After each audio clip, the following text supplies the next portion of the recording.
Okay, I'll be starting now. Thank you everyone for joining. Please, throughout the presentation, just pop your questions in the chat. We'll have a Q&A session towards the end, and just stay engaged in the chat because we will be putting up some polls throughout the session as well. So just stay engaged with those as you are also enjoying the webinar, of course.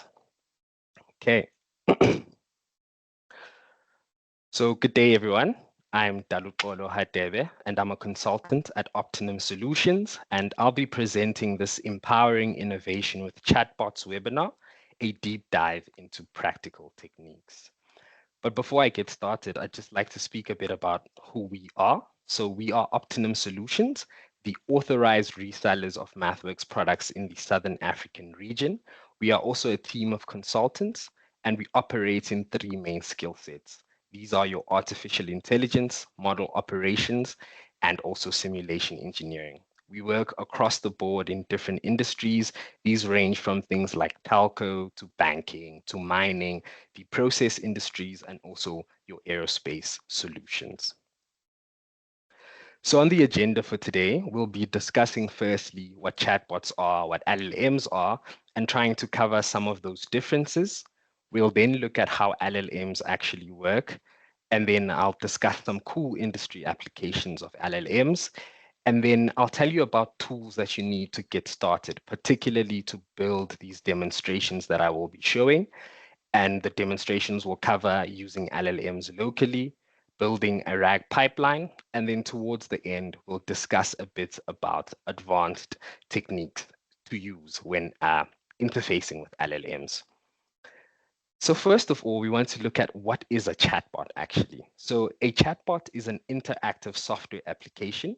They are typically pre-programmed with rules and algorithms, and these rules and algorithms allow them to then create an interface where the chatbot interacts with the user.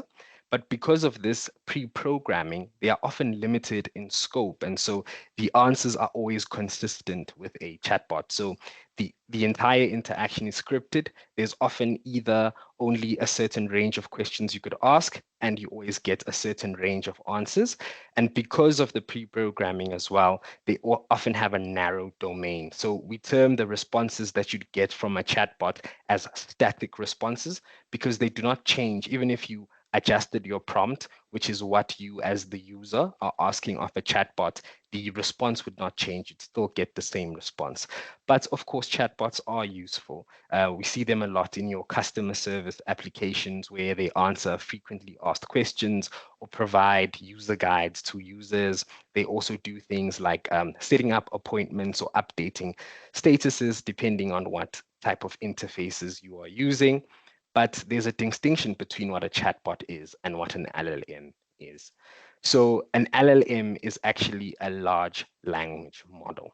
And what a large language model is, you could think of it like a mathematical function. So it's a mathematical function that takes in a chunk of text, and using this text, then it predicts the next word based on that text. So that's just a simple explanation to understand it. And it's built on neural network infrastructure. So it's a deep learning model and it's trained on vast amounts of data. And because of this vast amount of training data, it allows the model to then generate these dynamic responses. So it almost seems human-like because it has consumed so much language understanding. And there's a whole host of applications for LLMs. So they range from things like content summarization up to and including your language translation. And I think use cases are being discovered every day. Hopefully, by the end of this webinar, you discover some new use cases for your job or maybe your education as well. So just to flesh the differences out between LLMs and chatbots even more, I want to look at these 3 points. So firstly, when it comes to response flexibility, as I've mentioned, because LLMs are trained on these large amounts of data, they can often generate responses. So the responses are dynamic in that even if you asked an LLM the same question twice, it's highly likely that you'd get a different answer because it's actually generating that response rather than providing a script, which is what chatbots do. So chatbots just provide the answer that they themselves already have in the background. And that bleeds in then to adaptability, where we see that chatbots aren't very adaptable because to adapt them, you'd actually require to manually change that code that is interacting with the user. Whereas now for your LLMs, there's an entire field of prompt engineering where you actually adjust how you are asking a question to an LLM, because you could ask a question and maybe it won't give you an answer, but by adjusting how you are asking that question, giving it more details and guiding it some more, the LLM could actually get you to an answer. And then, of course, we have your advanced techniques like fine tuning that allow LLMs to be trained on completely new sets of data and text. And then I also want to speak about the user experience. So here I want to zone in more on the LLMs because, as we've discussed, chatbots are pretty simple. It's a very straightforward kind of interaction, but LLMs provide a much richer user experience because, firstly, because of that vast amount of data they have, they almost provide these natural answers. It's like you're speaking to a human being, and because they can take in so much context, the answers can be so much more tailored to what you need. And then LLMs, another big advantage of them is that they can actually integrate with external data sources. So this includes things like your own personal PDFs or something like the web browser as well. And so with this, the user experience is very much enhanced. But then, okay, we're speaking a lot about LLMs, but how do they actually work and how are they actually trained? So there are two broad steps to training LLMs. The first being your pre-training. And what pre-training is, it's really a way to impart foundational knowledge to an LLM.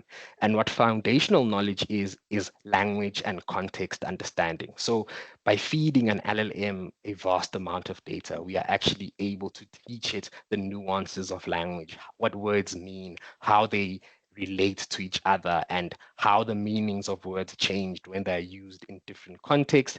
And because they learn these different styles, and often, like I said, they trained on so much data, it could be almost the entire internet, especially with the big models like your ChatGPT type models.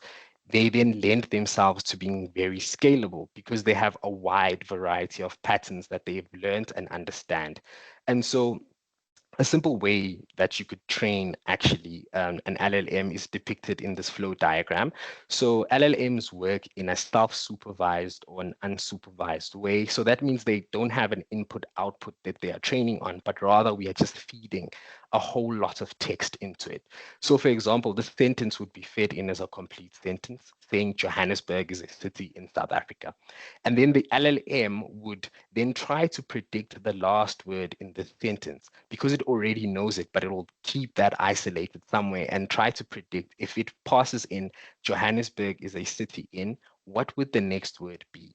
And then because of the settings inside the LLM, so these are called your weights and biases. You could think of them as these parameters that we are tuning inside the neural network. So these parameters allow it then to make a prediction. So you get a probability distribution output. So it actually tells you what's the probability of each word being produced. So here, our LLM would be telling us that South Africa is the most likely word here.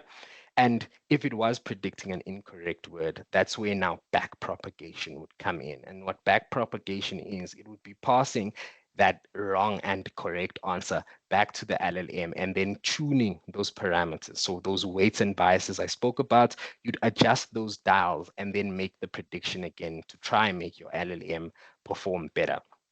And so this flow diagram actually also shows us how LLMs end up generating these dynamic responses, because what you as a developer would program when you are building an LLM is that you'd actually make it not always take the top probable word. So sometimes it would take the second word, sometimes the third word, just to add that bit of variation to the answers. And that's how you end up with situations where you're asking the same prompt, but you are getting these different answers.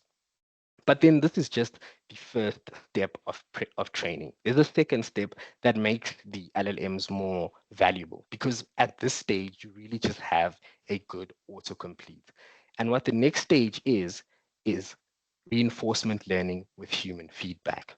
And so to understand this first, I think we need to understand what reinforcement learning is. And what reinforcement learning is, it's a way to mimic human intelligence. So you essentially feeding a model an input and then generating an output. And from that output, you then want to assign a reward based on the output. So if the output is good, you start giving the model more reward. But if the output is bad, you give it less reward, or you could even give it a penalty. And then the model is programmed to then maximize the amount of reward it's getting from its outputs. So because the model is trying to maximize this reward, it's incentivized to then produce correct answers. But in the case of training LLMs, we have a human in the loop as well. And so the process looks like this. You'd start with a prompt and you'd pass this then into an LLM, and that LLM will generate an output. But you'd be sending the same prompt to various LLMs as well, and those LLMs would be generating outputs as well. And then what the human does is then rank those outputs that the LLM is generating. So maybe we say to an LLM, create a funny joke. So the human being will then be ranking those joke outputs as funniest to least funny. And then these outputs then that the human now has created, which is the ranking of those outputs, is passed into another model, another deep learning neural network, which is the reward model. So the reward model is trained on those ranked outputs and the initial prompt, and then it learns what to associate as a reward to a certain output. So in so doing, then it knows then how much reward a certain output should be attributed. And by then doing that, it's able to go back to the original model that we have and adjust those weights and biases to ensure that our model is being adjusted to produce outputs that maximize the reward. And those rewards are obviously a sign of correctness. And so that's where reinforcement learning with human feedback comes in. And this helps because now the models enhance the relevance of their outputs, the accuracy of those outputs, and also the ethics of those outputs as well. But this is all high level, right? These two steps I mentioned are all pretty high level. So we want to also know what's happening under the hood. And that's where the transformer architecture comes in. And key to the transformer architecture is actually the attention mechanism. And this is what is displayed in this flow diagram. It's the attention mechanism. And what attention is in the context of LLMs is basically imparting the ability of a model to process a sentence or a group of words and understand how those sentences, how those words in those sentences are actually related to each other and what they mean and where they are in the sentence. So I'll just briefly highlight the overall process and how it works. So you start with the sentence like hi, how are you? And then you'd pass that into an embedding model. And what an embedding model is a model that generates vectors for each and every word you have. And those vectors capture the meaning of the word, but they also capture the position of the word in the sentence. So it doesn't only capture that this word is high, but it also captures that high is the first word in this chunk of text. And so once you have those embeddings, which is essentially a vector of numbers, you will pass that then into a fully connected neural network layer, and you'll generate query, key, and value matrices. And you could think of this in the context of searching for a YouTube video. The query would be the actual words you are typing in the search bar. And then the key would be the thing that you are linking to. So this would be something like the video title or the video description. And then the value would be the actual video that you found. So once we have those matrices, we then do a cross product between the query and the keys and obtain scores. We then pass those scores through some activation, something like a softmax activation or a ReLU activation. So this is in the context of neural networks now. And then from there, we'd get an attention matrix, an attention matrix of weights. And what these weights are is essentially showing how correlated each word is to the next word. So it's establishing that correlation between each of the words. And then we take that matrix and multiply it by that original value we found in the second step and get an output. We'd scale those outputs with things like ReLU, once again, softmax values.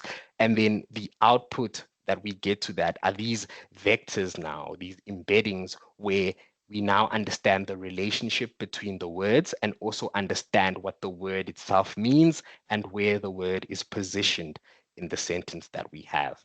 And so this is really one layer of a transformer where we are performing attention. We'd have to have multiple of these layers. So if you think of these blocks as that attention mechanism I showed you, so you'd have multiple layers of them, and then they'd connect to each other. And how they connect to each other is once again through more neural networks. So a feed-forward neural network would now connect these layers. And so what you could think of the feed-forward neural network as doing, it's essentially adding more attention. So it's adding more capability to understand the words. So whereas in one layer, we are understanding the meaning of the word, how it relates to other words, and its position in terms of the sentence, the feed-forward neural network now would add capabilities like understanding tone and style of the words as well. And so this transformer architecture has really revolutionized the LLM industry because now we are able to get a lot of value from this. The first being parallel processing. As you can see, we are feeding an entire chunk of text into this model. So that allows for parallel processing. And as I've already mentioned, we are capturing more attention patterns as well because we are understanding so much more about the context of the words. And this all leads then to the LLM models being very scalable, right? And because of the scalability, they've seen quite a rapid adoption in various industries. And that's what I want to talk about now. So we've seen in the materials industry, for example, LLMs are being used to speed up the analysis of molecular data. And in so doing, we're able to actually predict properties of novel materials. And so this is helping because instead of having to go to a lab and test everything, we could, with high assurance, actually understand those properties beforehand. And then we've also seen it being used in the protein engineering industry. Actually, there has been antibiotics being developed because of the work of LLMs, because they are able to understand how proteins fold and those molecular structures. They've been able to predict these new sort of medicines. And then we've also seen it in the medical imaging diagnostic sector, where LLMs process these images and can generate rapid radiology reports to actually help overworked healthcare sectors. And you can imagine this would be so useful in South Africa specifically. You know, so finally, now that we've spoken a bit about LLMs, I want to delve into some tools to get you started immediately. So I'd firstly recommend the Microsoft VS Code IDE to use when engaging with these LLMs. And that's particularly because you are able to connect the continue extension in Microsoft VS Code. And what the continue extension is, it's an extension that allows you to use your local LLMs to build coding assistants that are completely free and completely offline, right? And that's all possible through Olama. And what Olama is a tool that allows you to host large language models on your own device. So this is important because typically how people are interacting with APIs is that we go to ChatGPT and type in ChatGPT. But when you are doing that, you are sending your data. So any data you are sharing there is being sent actually to the company OpenAI. When you are using the Gemini API, all your data is being sent to Google, and who knows what these companies are doing with all that data. So it's a very unsafe way to work. So by hosting these models locally on your own devices, whenever you interact now with these models, all that data you're sending is all local. So none of your data leaves your device. So this is a much safer way to extract the value of LLMs, but then still ensure the privacy of your data. And then lastly, I want to mention LangChain, which is a Python library that allows us now to build actually applications in quite a streamlined way using LLMs. Okay, so I think now time for fun. So enough speaking that much, I will go into the demonstrations now. Okay, so first up, as I mentioned, Olama. So if you just type Olama on your search bar, you'll be able to find this web page. And if you go in here, this is where you can actually download Ollama. So it's compatible with Mac OS, Linux, and Windows systems. And once you have downloaded Ollama on your machine, you will have access to a whole host of large language models. So if you go to the library, you can see all the models that are part of Ollama. We have DeepSeek here, the popular one. We have Llama. We even have Mistral. Here's Mistral as well. So you can have a whole host of models available to you. So, and then if you just click on one of the models, you'll be able to see further details on the models that are present here. So you can see here that we have actually the 1.5 billion parameter model up to the 671 billion parameter model.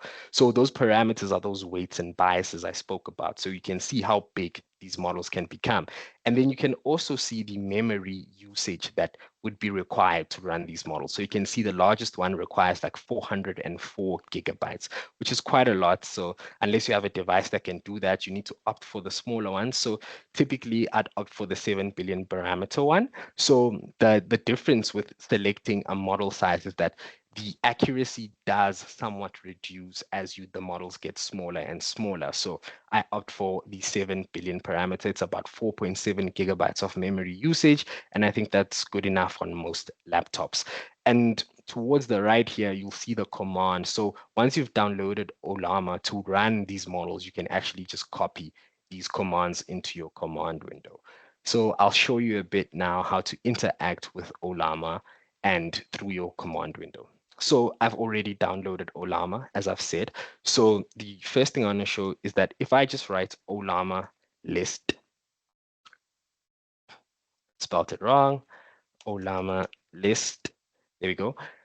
I can see all the models that I have downloaded here. So you can see I have DeepSeek, I have DeepSeek Coder. So the Coder models are what you use to build these coding assistants, which I'm going to show you in a second. And then I also have Llama here. You can see the size of the models as well. And then, like I said, if I come back here and I copy the command, I can now interact with DeepSeek.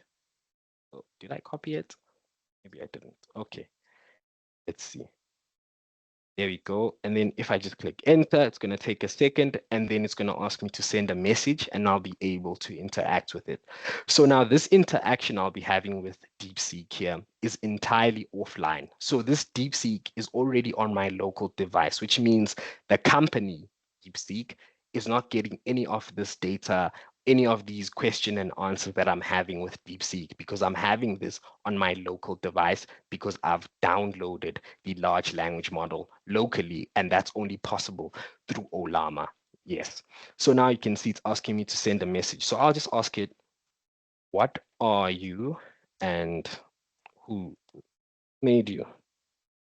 So DeepSeek is a reasoning model, so it'll start thinking. You can see it's thinking and then it's going to give me an answer eventually. I'll read that answer once it gets to the end.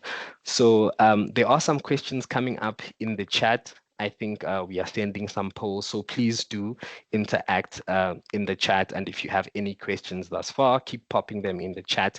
Towards the end of the webinar, we'll have about 15 minutes of questions and answers. So if you have questions, please do keep popping them in the chat and interact with our polls there as well. Thank you. So you can see now it's giving me an answer saying I'm DeepSeek R1, an AI assistant. It can help me tackle complex STEM tasks, analytical thinking, mathematics coding, logical reasoning. So now I'm essentially able to talk with a very sophisticated LLM model completely offline in a secure manner. And then to stop running this, I just need to say bye. Okay, there we go.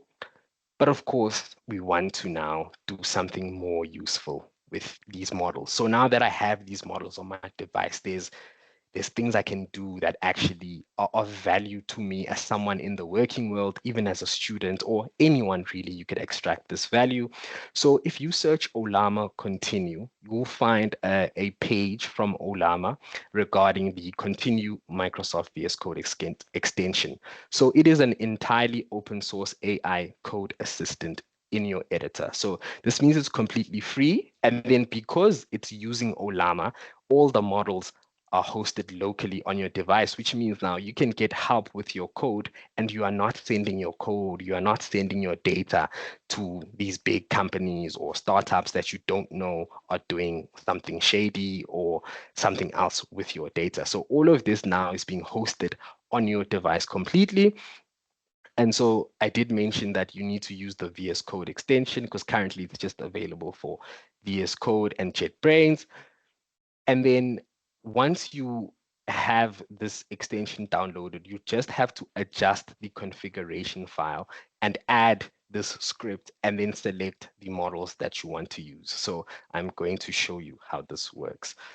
So firstly, if I just go to extensions in VS Code and I type continue, you can see the continue extension pops up and you can just install this extension. And once it's installed, you'll see this gear type icon here towards the left pane, and that will show you that continue is installed. So just going back to my folder structure here. So to access the configuration file to set up those models, if you go on the bottom right, it will be there as well to show you that tab autocomplete is available. And then I click on that and then I can configure my autocomplete options.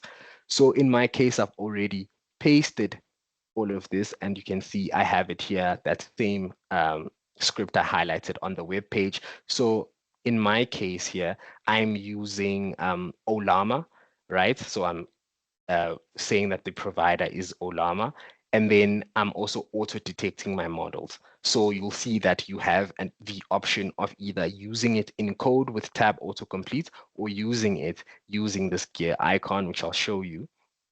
And so my tab complete models, I'm specifically using the Gwen model. So I don't want this to auto detect because I can change models I'm using in my gear icon, but then I always want to be using Gwen when I'm using my tab autocomplete. So as simple as that, you'd have a coding assistant. So let's see how this works now. But before I do that, I just want to start running a demonstration that I'm going to show you. I want to start running my RAG pipeline. So don't worry, I'm just running it so that by the time we get there, it's complete because the inference times are quite low because I'm not currently on a machine with a GPU, but it would be much faster if you have a stronger machine or a machine that actually has GPU support. So because of my slow inference, I just want to start asking that question I want to show you a bit later. So I'm submitting that. So don't worry about this right now. We'll talk about that in a second. Okay, so now we are back. We entered the continue icon, and now we have a coding assistant that's entirely free and entirely local on our VS Code. So I can actually ask it to write a function that finds all the divisors of a number in Python. So I'm asking it to perform a task and then we're going to see it play out. But beyond just asking it here in the sort of chatbot interface that we have here, we also can use it for tab autocomplete. So if I just create a new file here, you will see that it's going to already tell me that I can actually use Control I to generate code. So now I also want to use this to be able to have it help me while I'm coding in my scripts. So I'll show you how to do that. So to actually allow this to be supported well enough, you just need to ensure that when you are coding, you write very rich comments. So let's build another example out here.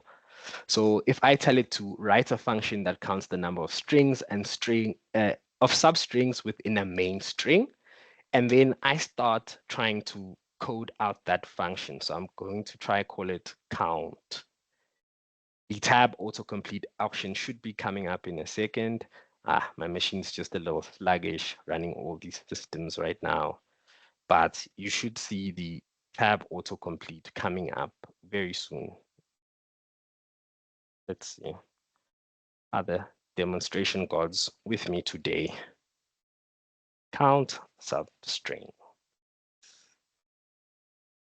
I think it just may be very slow because of all the programs I'm running concurrently, but there we go. You see, it's able to give me these auto completions now. And I just want to show you that it can actually code an entire function for you just by auto completing. So because of that comment I made, it's able to understand what I want to do here and actually assist me. And it's an entirely free co-pilot, and it's entirely local because it's using the models through Olama. So none of this data about what I'm doing, how I'm doing it is being shared to any external provider. It's all living completely within my device. So I just want to let it finish the function, and then we are going to test it. So it's just taking a bit of time, but it should be done now. So you can see all the steps it's generating. It can even tell you to generate a test. Let's see if that comment, there we go. So let's just test it now. We have this function that has been generated essentially by an LLM. So I'm just going to write we, the people will be met. This doesn't even make sense, but I just want to show you the example here, right? So if I'm trying to find we in that substring, so let's test this out and see how it works. Okay, let's give it a second. So if I'm looking here on the left menu pane, so it's still generating that function we asked for earlier. So I'm just showing you the two ways now that you could use this assistant. You could either use it here almost as a chatbot interface and ask questions. And then what you will be able to do with this code is actually take this code and put it in a script very simply without having to copy paste, which I know so many people, myself included, are doing with ChatGPT, right? But this allows you to do all of this locally. So we'll see how that happens here on the left. And here on the right, we are trying to run that script we generated from an actual tab autocomplete using the LLMs. Okay, I'm still just connecting to my kernel, so let's give it a second here. Okay. I hope those questions are coming through in the chat. We'll answer them at the end of the session. And then there is a few polls that are going to come up as well. So please do be sure to engage with those polls as well.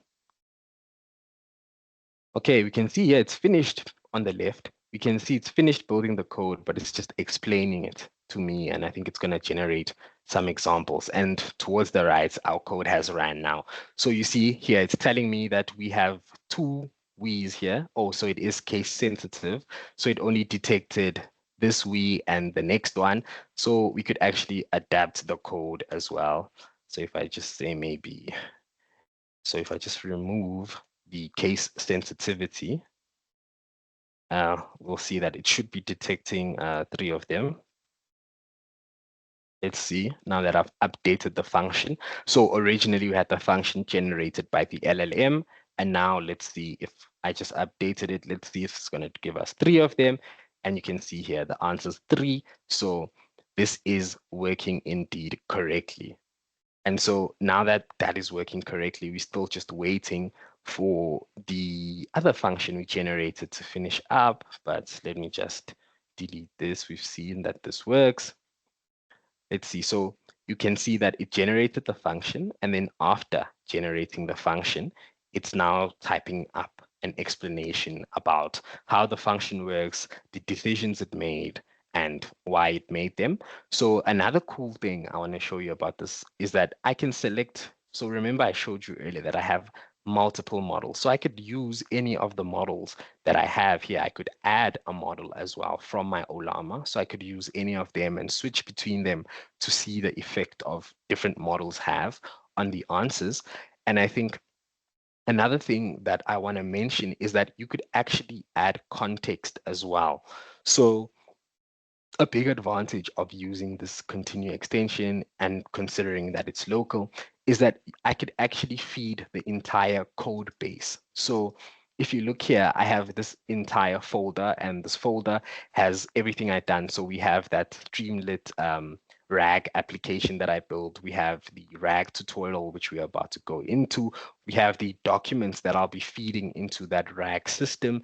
And then we have the Chroma store as well. So continue actually allows you to feed in the entire code base as context. So you could actually ask it questions. And I think this is very valuable, especially in teams. And let's say you are new to a job or you are new to a team and there's already been work done. So if you have this set up in your VS Code, you can ask it questions about the entire code base and it will tell you how to run the code base, what to set up, how the scripts are connected to each other. So beyond just helping you with your code, it can actually analyze an entire project. And I think that's very valuable, especially when you are new to a project. You just get a repo that's so complicated and you don't even know where to start. So this would be a good place to start. Okay, it's done generating the explanation, and you can see it even generated an example. And all of this is happening using our local model. And so once that's done, there's actually this apply button, and you can just bring this here to your actual script. And if I run that, I'm getting all the devices. So you can see here, I'm bringing the script that was generated by the LLM directly into my code. Okay. Now that is the continue extension done. Okay, I don't want to save that. Let us go back to the code base. And now we are going to speak a bit about RAG, Retrieval Augmented Generation. That's what RAG stands for. And what RAG is it's a way to pass documents into an LLM and have that LLM understand those documents as being the context of whatever question you are asking the LLM. So in this case, I built an example that uses seismic design standards. So there's two different standards I considered: the ASCII standard, which is an American standard. There's also the Eurocode standard. So I think that's a European standard. So the context of this would be you are trying to design something that's going to be used in Europe and America, and you have so much data, and you want to understand how to actually then feed all of that data in. Okay, I just had an error there.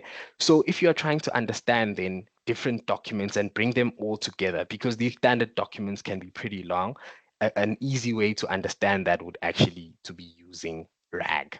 But then RAG has these complicated systems that people don't understand. So I just want to explain two very key features of RAG that I think if you understand, you'll really find it much easier to start working with LLMs and start building solutions as well. So the first thing we want to look at is embeddings. So I already mentioned earlier what embeddings are. So they encode the meaning of a sentence, the meaning of a word into a vector. So you essentially take a word, you take a sentence, and you create a vector from that. So there's various models you can use. So for example, we are using the sentence transformers library, and the model we are using here is MPNet base, right? And so with this text embedding function, we are able to pass in a string of text, and from that text, we use the sentence transformer to then encode this into a vector. So that vector will encode the actual meaning of the words and the actual words themselves as a vector. So in this example, I created two phrases here. Apple is a fruit. And then let's start with this rather. Let's start with Apple iPhone is expensive, because it really is. Okay, so if we have those two sentences, then we create those embeddings. So depending on the embedding model you are using, the length is always the same of that vector. So you'll see here that embedding 1 has a length of 768. Embedding 2 will have that same length if I run it, as you can see. And then what I want to do now is then establish a similarity between those two sentences. Because now I have them as vectors of the same size, I can do a dot product to establish how similar those vectors are. And doing the dot product, the closer to 1, the more similar the two vectors are. So even though we are using the same word here, apple and apple, these are two entirely different things that we are referring to. So these shouldn't be very similar terms, right? And we can see now using our embeddings and this vector similarity function we created, it's saying that these two sentences are only 38% similar. And that makes sense because they are different. But what happens if I start referring to another fruit? Let's say maybe mango is the best tasting food. So we expect that when we now are checking embeddings for these two sentences, they should be a lot more similar than the iPhone text, because now at least I'm referring to two fruits. So the embedding model needs to be able to capture that, okay, these two now vectors are actually closer together because they are both referring to fruit. So remember the previous run, we had 38%, and now, oh, it's actually less. Let's see. If I say fruits, maybe should be closer. Let's see. So this also informs why sometimes you'd want to change the type of embedding model you're using, because some are better than others, right? So you'd want to use maybe a different one. So you can see now it's saying this is a much closer with a 44% actual correlation. But now what if we refer to apples in the context of being a fruit? Let's see if that is closer. Let's say doctors recommend eating at least one apple a day. I'm not sure they'd recommend it though, because that would keep them away. No? Okay, I guess I'm the only one with bad jokes today. Um, but as we continue now, if we run now this vector similarity, you can see now it's even higher. There's a 52% similarity now between these two sentences. And that's the purpose of embeddings, because when you are building RAG, you essentially create an embedding of the query you are asking, and then create an embeddings of the content that you have. And then you compare the embedding of the query with all the embeddings that you have of the content, and then you extract all the content that's similar to your query, and then you feed that to an LLM as context, and that's how an LLM is able to answer with the context in terms of retrieval augmented generation.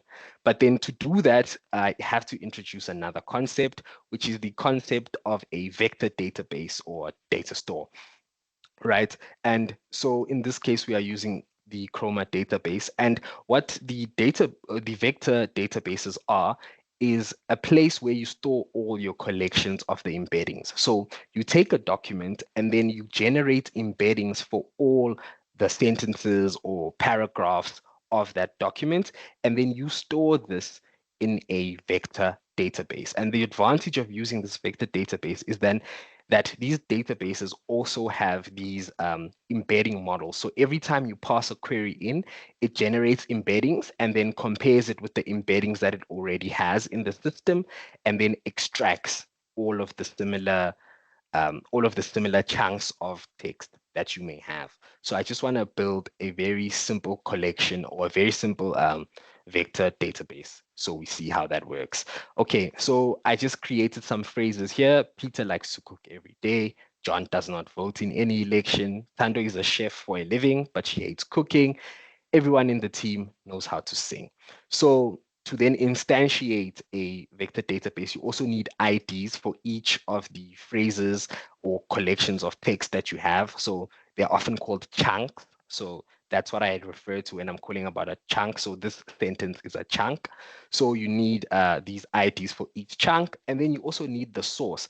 Even though here we only technically have one source, I just created fake other sources just to generate the example. But this, in the case of a real example now, you can see here I have two documents, but you could have more. So you need to also know where each chunk is coming from, because you may want to use this later, maybe in building chain of thought, reasoning models, and things like that. So after now we have these phrases, IDs, and metadata, we can actually build a database. So this variable called collection here is actually the database, and that's built using the Chroma client. And then, so this is just instantiating it actually. And then after you've instantiated it, you want to add your phrases, your metadata, and IDs to that collection. And then we can just peek into that collection, which is essentially getting an overview of what it looks like.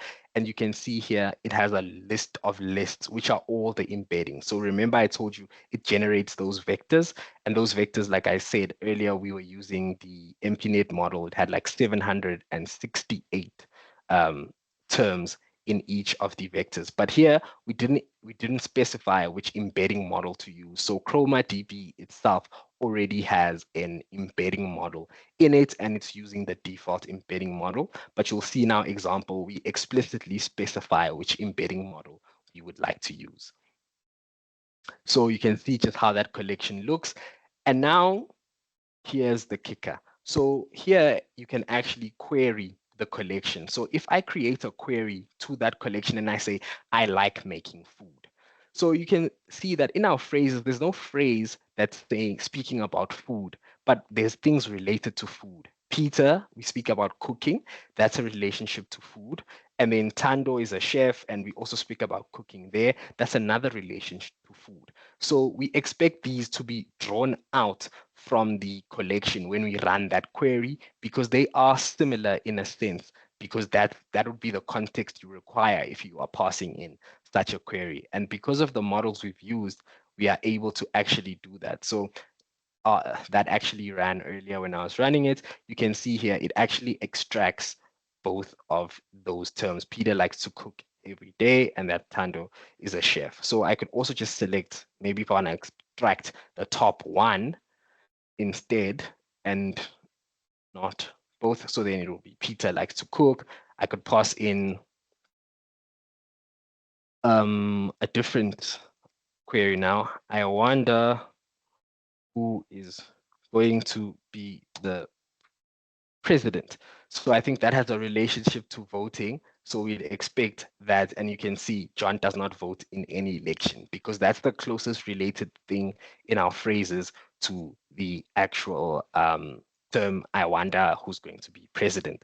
And so these are the two concepts that are so important in building a RAG pipeline. And now I just want to highlight a few parts that were crucial when we built this demonstration for the RAG model that's running in the background. So I'm going to show it to you after this. So when we're creating the vector store, which is the vector database, in this case, like I said, we're not using the default Chroma embeddings model. So you can see I defined my own embeddings model here.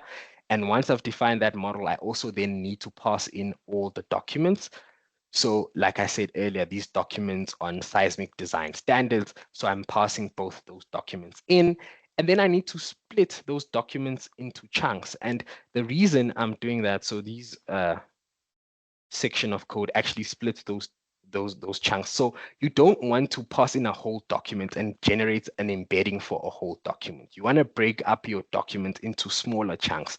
And in so doing, then you only pass in the relevant context when you generate a query, because different pages, different paragraphs speaking about different things. So, and also your LLMs have context limits as well as to how much context you can feed with your query into an LLM. So you can't have chunks that are too big, but you don't also want to have chunks that are too small, right? Because you want to ensure that you are capturing the important information that will help the LLM actually answer your question. And these chunk sizes actually offer the first route for performance optimization, because you can play around with the chunk overlap, the chunk size to get better performance. And then once we've actually created those chunks, we pass then those chunks into the instantiated database, and then now our database actually has our content and their embeddings. And then once we have that, we can then call Olama and specify the model you want to use. So remember earlier, I had the Llama model available. So I'm calling Olama and telling it I want to use Olama. And then the vector database, like I said earlier, it has that ability to retrieve information. So we instantiate a retriever. So a retriever allows it to fetch the relevant document. So fetch the relevant chunks of the reports that I want to pass with this query or this question I'm asking. And then we build a retrieval Q&A chain. So this is from LangChain. So it allows you to have a Q&A with your LLM and interact with the retriever to your database. And once you have a chain, you can actually invoke into that chain a query. So invoking means just asking a question using the chain you have created now, and that's when we'll generate responses. Then we just created a simple UI, which now I'll show you. So like I said, please remember the RAG pipeline here is built on building standards. So it's for seismic design and it's standards that are in America and Europe. And we want to see if our chatbot can answer this question. What is the difference between the two standards and which one should I use? So you can already see it's telling us here, Euro 8 and Code are two separate standards for earthquake-resistant design developed by European and American authorities respectively. It tells you a bit about Eurocode 8, a bit about ASCII 7, and then it gives you the key differences of what they are, and then it provides that prescription, a suggestion of which one does it think that you should use. So you can see here, this has very high value for people building products that are shipped in different spaces, and even people like in the finance world or services world. You can imagine sometimes you are working in places where they have different tax systems, so you could feed those documents about standards or sort of conventions in different places, and then ask the LLM to sort of aggregate this information for you and give you guidance on what to do. And so that brings us to the end of the demonstration. I'll be going back now into the actual presentation. So as I mentioned, we were doing retrieval augmented generation, and it occurs in two sides, the ingestion and the RAG chain side. So in the ingestion, we take a PDF, and once we have that PDF, we then split it into chunks. So we split it into chunks of text. This could be sentences, this could be paragraphs. And once we split that, we create embeddings for each of this. And because we are working with vector stores, we are able to have an index that we can quickly index into and fetch anything that we need from it. And then on the RAG chain side, we have a question that a user asks. And this question is passed to the LLM here. But then with this question, we also generate an embedding from this question, and then we perform the semantic search. So like doing that dot product and find the similarity. So we want to find those nearest neighbor search, and then we go into our vector store, into our database, and from there we fetch chunks of text. So we fetch the document chunks that are relevant to that question, and now we pass these chunks of text that are relevant to that question into the LLM with the question, and that's then how we are able to generate an answer from the LLM. And so this is an overview of how RAG works. So of course, there's so much more optimization we could do. This was just a simple example.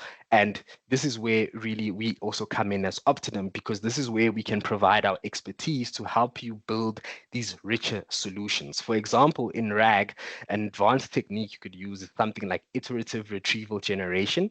So where instead your LLM just gives you an answer, it instead goes to a knowledge base that it knows has the ground truth. So in the case of our standards, instead of just referring to the PDFs, it will then also go to the website. So maybe the Eurocode website, and fetch information from there. And then it will compare the answer it generated to the answer that is on that actual website, and it will iteratively train itself until it finds convergence between its answer and the actual answer from the ground truth, that knowledge database. Then we also have something called parameter efficient fine-tuning. So this is not part of RAG. It's similar to the pre-training that we mentioned earlier. And how it works is, instead of adjusting all the weights and biases, remember we could have like billions of weights and biases in an LLM. It instead it adjusts just a small portion of that. So maybe 1,000,000 parameters, 2,000,000 parameters. It only adjusts those because the LLM has so much foundational knowledge and it's trained on so much data. Training it on your data pales in comparison to the original data it was trained on. So you only really need to adjust a small subset of those parameters to get it to work for your application.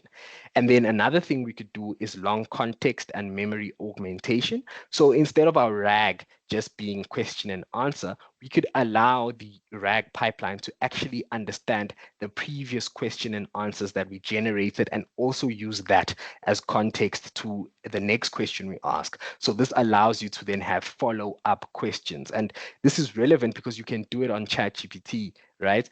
But now you'd have the ability to do it locally, completely on your device, completely with your private data. And then finally, we could also perform multimodal integration. And multimodal integration would be allowing the LLM to not only understand text now, allowing it to understand things like images, maybe voiceovers, and maybe search the web and things like that as well. And so these are probably the next steps you'd want to pursue and probably call us to support you in doing. And that brings us to the end of the webinar. As I said, my name is Dalupolo, so you can find me at the email below. And thank you so much for the attendance. I'll now start looking at the chat and we can have a question and answer session. Thank you. Okay. Let's just stop sharing here. Okay. I'm just looking at the chat if there's any questions or if anyone wants to unmute maybe to ask something or share an opinion or where they think they would use this, please feel free. Okay, I see a question here by Rulani regarding the memory required using Olama. Is it RAM or on device? So it is indeed RAM. So you'd have to have that 4 gigabytes, that's 400 gigabytes of RAM available. Yeah. Okay. I think there's no other questions in the chat. So if anyone does have questions, please feel free to go ahead. Hi, Dalutolo. I just got a question about the chunk sizes. Yes. What are the potential drawbacks of having fixed size chunks? And would it be advantageous to add logic to when you want to end a chunk?